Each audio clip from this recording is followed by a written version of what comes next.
Spawner towers, the most fun and intimidating towers to use. I, Bacon, will be going over the 6 spawner towers in TDS, ranking them from worst to best. Now let's begin. For 6th place, we got the Elf Camp. Achieved in the Violent Night event in 2022, this tower performs the best in mid-game, as it's unreliable and weak in the early game, and does too little damage and has too little HP to deal with the late game. And because of its cheap cost of 30,000 total, it can deal with mid-game. Level 0 spawns 1 Elf, which has 8 HP. Throughout the upgrades, Elf Camp upgrades its health and the elves. On max level, it has multiple elves like the Rift Elf and Bomber Elf. After looking at some sources, Elf Camp, we can assume, has a DPS of 189. If you double it, which is of its placement limit, has 378 DPS, which is kind of terrible considering the fact that one Crook Boss almost has that much DPS. Because of its low DPS and placement limit, and the fact that it's outdated, kind of makes it useless. So it goes in last place and has D tier. For 5th place, ahead of the Elf Camp, we got the Crook Boss. Crook Boss is a tower you obtain at level 30, and in the early game it does decently well, even though it has a DPS of 3.3. The guards make up for it, making it go from 3.3 DPS to 6.28 DPS, which isn't bad, but it shows insane how the unit makes up double of its level 0 DPS. On max level, there's a total DPS of 140.63, which isn't that bad, but not the best. But if you add that with 2 Tommy guards and 4 pistol guards, you get a DPS of 308.81, which is over its double original DPS. Overall, this tower isn't bad, but with a placement limit of 5, not being as good as the others, having a golden variant, and not a tower you'll usually use, it goes in 5th place, but in B tier.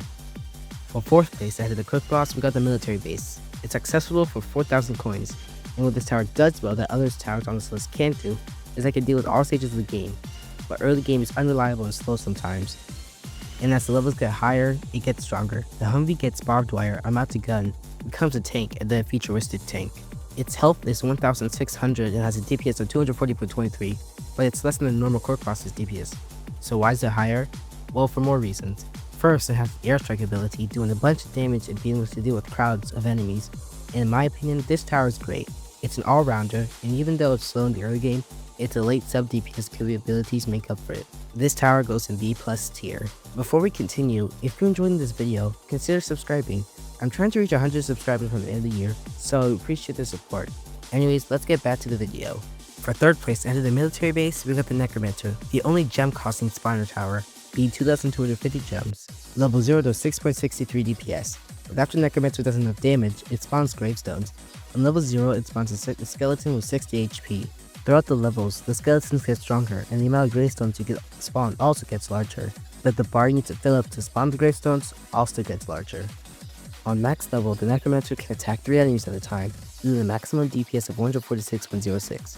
Combining that with the units, we get a total DPS of 986.89, and with its stacking capabilities, since it got no unit timer, the number can be higher.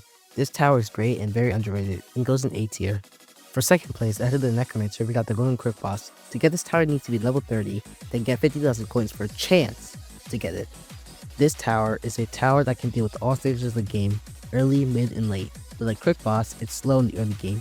On level 0, it has a DPS of 4.41, and with its units, it has a DPS of 9.34. Once again, the unit doubles the tower's DPS. Now, on max level, it's a DPS of 185.19. Include the units, it's 316.02, nearly doubling its max DPS. Its near cost of 40,000 can make it good in the mid game, but it's also pretty expensive then, but it can be pretty good as a late sub DPS tower. Now for 1st place, out of the Golden Crook Boss, we got the best spawning tower, in my opinion, the Mercenary Base. Unlocked at level 150. On level 0, it spawns Rifleman, doing 11.61 DPS, and throughout all levels, you get access to more units, and the units get upgraded. On level 4, Mercenary Base gives a 10% damage buff.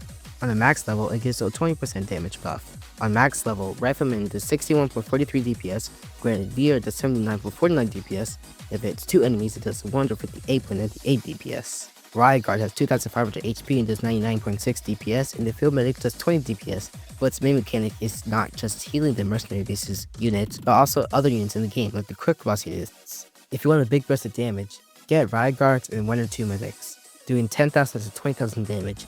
It's like a mini nuke. And for damage all around, Grenadier is better than Rifleman, since Grenadier does more single target damage for some reason, and also has splash damage. But in conclusion, with all these benefits, and the fact that Mercenary Base has some support with it, it is, in my opinion, the best spawning tower, and goes in S tier.